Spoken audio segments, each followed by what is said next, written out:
जिन्होंने मातृभूमि की रक्षा में अपना जीवन लगा दिया, गुमनामी में रहकर तिरंगे का मान बढ़ा दिया, अपनी खुशियां अपना परिवार छोड़ वतन के लिए लड़ते रहे, देश की खातिर हंसते हंसते मौत को भी गले लगा लिया।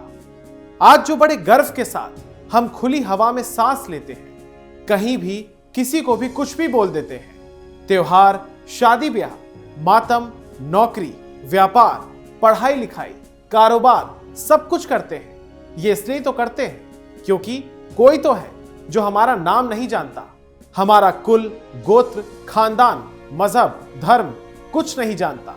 जानता है तो सिर्फ इतना कि हम सब भारतीय हैं। इसलिए मां भारती के ये वीर सपूत बिना किसी जान पहचान के हमारे खातिर अपनी जान पर खेल जाते हैं।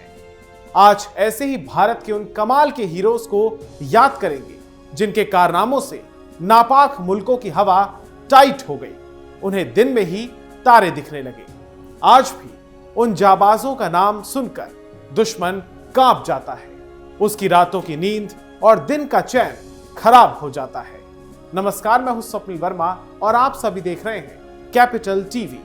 सबसे पहले आप सभी को स्वतंत्रता दिवस की ढेर सारी शुभकामनाएं। तो शुरुआत करते हैं पहले नाम के साथ। भारत की खुफिया दुनिया में ऐसे कई नाम हैं जिनकी असली पहचान और मिशन लंबे समय तक गुप्त रहे, यानी कि सीक्रेट रहे। इनमें सबसे चर्चित नाम है रविंद्र कौशिक का, जिन्हें ब्लैक टाइगर के नाम से जाना जाता है।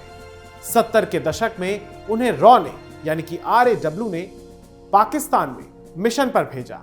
उन्होंने नबी अहमद शाकिर की पहचान अपनाई और पाकिस्तानी सैन्य व्यवस्था में महत्वपूर्ण स्तर तक पहुंचे। रविंद्र कौशिक की कहानी किसी फिल्मी जासूस की कहानी से कम नहीं है, लेकिन जैसे हर फिल्म की हैप्पी एंडिंग हो जाती है, उनकी कहानी का अंत ऐसा नहीं हुआ। रविंद्र कौशिक का जन्म 11 अप्रैल 1952 को राजस्थान के श्रीगंगानगर में हुआ था, जो कि भारत पाकिस्तान सीमा के बेहद नजदीक है। कौशिक का बचपन थिएटर और अभिनय की दुनिया में बीता, जो कि आगे चलकर उनकी सबसे बड़ी ताकत बनी, क्योंकि जासूसी में सिर्फ जानकारी जुटाना ही नहीं, बल्कि किसी और व्यक्ति की जिंदगी को पूरी तरीके से जीना भी जरूरी होता है। साल 1970 के दशक में भारत की खुफिया एजेंसी RAW, यानी कि रिसर्च एंड एनालिसिस विंग, ने उन्हें एक बेहद जोखिम भरे मिशन के लिए चुना। यह कोई सामान्य जासूसी मिशन नहीं था। उन्हें पाकिस्तान में एक ऐसी पहचान के साथ रहना था जिसमें उनकी भारतीय पहचान का कोई सुराग ना मिले, कोई जिक्र ना हो, जिसके लिए उन्हें भारत में ही लंबे समय तक कड़ी ट्रेनिंग दी गई थी। इसमें उर्दू की तालीम हो, इस्लाम की जानकारी हो और पाकिस्तान के सामाजिक, सांस्कृतिक और नई पहचान के अनुरूप व्यवहार जैसी तमाम चीजें और आदतें शामिल थी। जिसके बाद लगभग 23 साल की उम्र में 1975 में रविंद्र कौशिक पाकिस्तान गए। उनका पुराना भारतीय जीवन, भारतीय पहचान अब पीछे छूट चुकी थी। पाकिस्तान में उन्हें अपनी नई पहचान के मुताबिक ही रहना था, वहीं के मुताबिक ढलना था। कौशिक ने कराची विश्वविद्यालय में पढ़ाई की और कानून की डिग्री हासिल की, जिसके बाद वो पाकिस्तानी सेना से जुड़ गए। वर्ष 1979 से लेकर 1983 के बीच उन्होंने भारत को महत्वपूर्ण जानकारियां भी भेजी।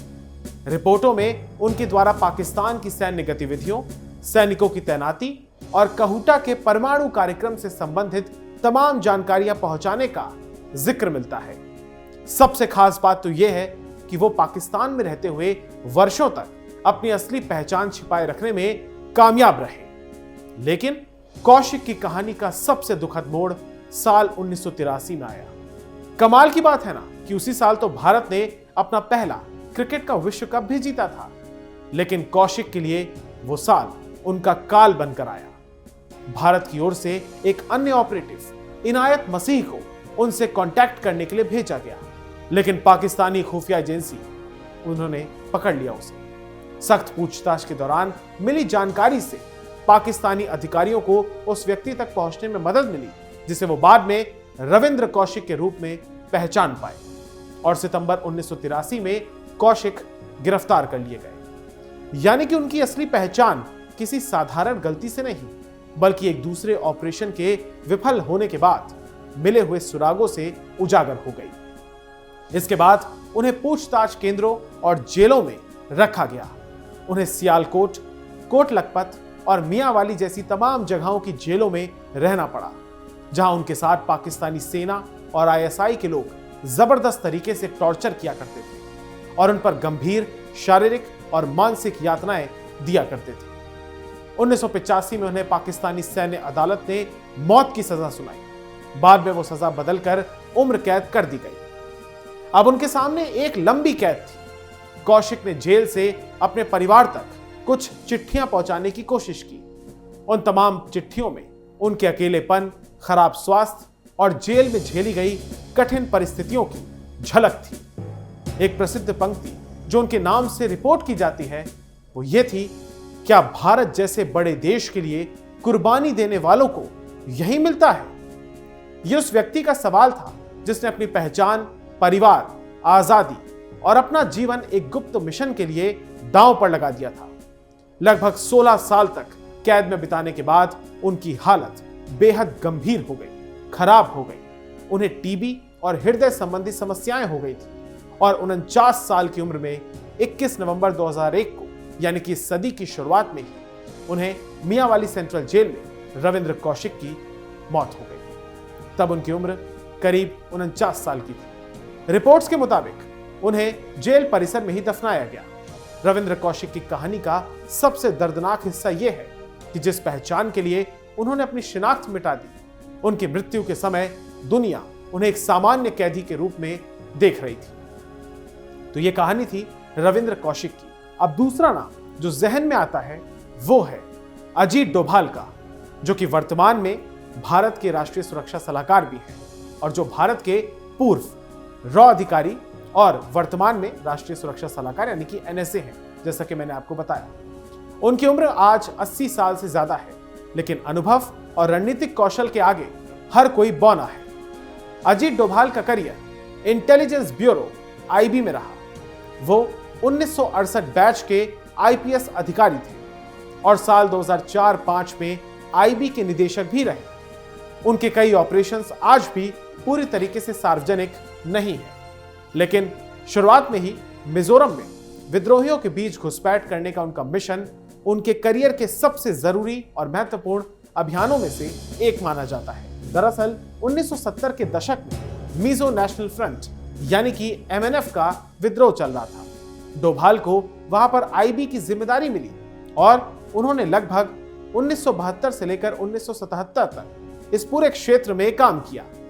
रिपोर्ट्स के मुताबिक उन्होंने विद्रोही संगठन के भीतर संपर्क बनाने और उसके कई वरिष्ठ कमांडरों को मुख्य धारा की बातचीत करने में और उस दिशा में लाने के लिए मनाने में महत्वपूर्ण भूमिका निभाई थी। इसका अंतिम परिणाम वर्षों बाद 1986 के मिजो शांति समझौते के रूप में सामने आया। यानी कि यहां पर उनका काम सिर्फ जासूसी का नहीं था, बल्कि इंटेलिजेंस, मानवीय संपर्क, बातचीत की जमीन व माहौल तैयार करना और देश के मसले सुलझाने के बाद डोभाल ने पाकिस्तान में अंडर कवर भूमिका भी निभाई। यही वो हिस्सा है जिसकी वजह से डोभाल को लोकप्रिय संस्कृति में इंडिया का जेम्स बॉन्ड भी कहा जाने लगा। वो पाकिस्तान में भारतीय मिशन से जुड़े रहे और वहां पर लगभग 6 से 7 साल बिताने की बात कई स्रोतों में मिलती है। उन्होंने पाकिस्तान में अपनी पहचान छिपाकर स्थानीय लोगों के बीच रहकर लगातार इंफॉर्मेशन इकट्ठा की। हालांकि उनके पाकिस्तान मिशन की बहुत सी रोमांचक कहानियों की पुष्टि अभी भी सार्वजनिक रिकॉर्ड्स में नहीं है, लेकिन यहां तक कहा जाता है कि एक नाई की दुकान से परमाणु वैज्ञानिकों के बाल लेकर उन्हें यूरेनियम का पता लगाने के लिए भेजा गया था। कहानी व्यापक रूप से प्रकाशित हुई है, लेकिन इसे प्रमाणित तथ्य की तरह पेश करना भी सही नहीं होगा। इसके अलावा ऑपरेशन ब्लैक थंडर, जब 1980 के दशक में पंजाब में उग्रवाद गंभीर स्थिति में पहुंच गया था, 1988 के ऑपरेशन ब्लैक थंडर से पहले डोभाल ने कथित तौर पर स्वर्ण मंदिर परिसर में एक रिक्शे वाले के भेष में प्रवेश किया और अंदर मौजूद उग्रवादियों के बारे में तमाम जानकारियां इकट्ठा की। सबसे जोखिम भरा हिस्सा यही था कि उन्होंने कथित तौर पर खुद को पाकिस्तानी आईएसआई से जुड़ा हुआ व्यक्ति बताकर उग्रवादियों का विश्वास, उनका भरोसा जीता। अगर उनकी असली पहचान सामने आ जाती तो नतीजे बेहद गंभीर हो सकते थे। इसी भूमिका के लिए उन्हें कीर्ति चक्र से भी सम्मानित किया गया। तो अब बात करते हैं उनके एक और मिशन की, जो कि IC-814 कंधार अपहरण उस हाईजैक से जुड़ा है, जिसमें 1999 में इंडियन एयरलाइंस की फ्लाइट IC-814 को आतंकवादियों ने हाईजैक कर लिया था और विमान अफगानिस्तान के कंधार में पहुंचा दिया गया था। उस समय डोभाल भारतीय पक्ष की बातचीत करने वाली टीम के प्रमुख सदस्य थे। एक तरफ सैकड़ों यात्रियों की जान थी, दूसरी तरफ अपहरणकर्ता इनकी मांगे थी। आखिरकार भारत ने आतंकवादी मौलाना मसूद अजहर समेत 3 आतंकवादियों को रिहा कर दिया, जिसके बदले में इन तमाम निर्दोष बंधकों को मुक्त कराया गया। यह फैसला आज भी भारत की सुरक्षा नीति के सबसे विवादित फैसलों में गिना जाता है। 2014 में आईसिस के कब्जे वाले इराक में 46 भारतीय नर्सें फंस गई थी। डोभाल, जो कि उस समय NSA बन चुके थे, खुद इराक गए और संकट के समाधान के लिए स्थानीय संपर्कों और अधिकारियों के साथ काम किया, जिसके बलबूते पर खुफिया जानकारी, बातचीत, स्थानीय नेटवर्क और सही समय पर निर्णय लिया जा सका और आखिरकार नर्सों को सुरक्षित वतन यानी कि भारत लाया गया। NSA बनने के बाद 2016 की सर्जिकल स्ट्राइक हो या फिर 2019 के बालाकोट एयर स्ट्राइक के संदर्भ में उनकी भूमिका व्यापक रूप से रिपोर्ट की जाती है। इसके अलावा कई रिपोर्ट्स के अनुसार 1980 के दशक में अजीत डोभाल पाकिस्तान में एक अंडरकवर मिशन पर थे। उस समय पाकिस्तान अपने परमाणु कार्यक्रम को तेजी से आगे बढ़ा रहा था और भारत के लिए यह जानना बेहद महत्वपूर्ण था कि वहां पर वास्तव में क्या चल रहा है। बात है पाकिस्तान के कहूटा इलाके की।